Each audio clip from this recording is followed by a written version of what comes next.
తీసుకుంటారు మీరు. ప్రెస్ వాళ్ళు కూడా రాయాలి. ఇది సెంట్రల్ గవర్నమెంట్ మన బియ్యం ఇస్తున్నారు, రూపాయికి బియ్యం ఇస్తున్నారు. తెలుసు కదా మీరు కొంతమందికి, అంత తెలుసా? నాయకులు తెలిసా విషయం? అమ్మ మీరు కూడా చెప్తాను, మీరు ఏదో గవర్నమెంట్ ఇస్తుంది కాబట్టి. ఎందుకు ఇస్తుంది గవర్నమెంట్? పేదవాళ్ళ కోసం ఇస్తుంది. నేను చూస్తున్నాను, గ్రామాలు చూస్తాను. సెంట్రల్ గవర్నమెంట్ రూపాయికి బియ్యం ఇస్తే మన ఏరియా కాదు, పక్క ఏరియా చూశాను నేను. మన ఏరియాలో ఇంకా వరకు మంచోళ్ళు మన వాళ్ళు ఈస్ట్ గోదావరిలో చూశాను. రూపాయికి బియ్యం ఇస్తే కొంతమంది బోకర్లకి 22 రూపాయలు అమ్మేస్తారు. అవునా కదా చెప్పండి?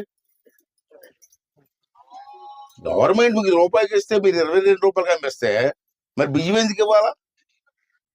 ఎంత డబ్బు అవుతుంది? ఎంత డబ్బు అవుతుంది? మీరు అమ్మేస్తున్నారు కదా 22 రూపాయలకి. ఆడేం చేస్తారు తెలుసా మీకు?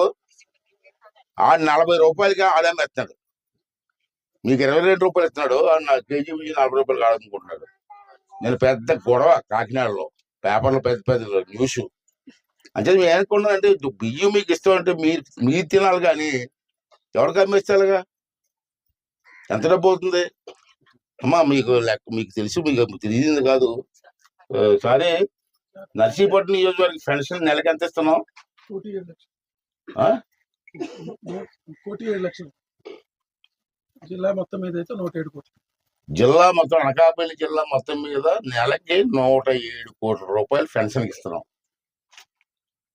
107 కోట్లు నెలకి. సంవత్సరానికి ఎంత అయింది? ఎన్ని కోట్లు అయింది? అంటే నేనేమంటానంటే, ఇచ్చిన దాన్ని సద్వినియోగం చేసుకోవాలా. ఇస్తున్నాడులే, ఎవరికోసం తినలే,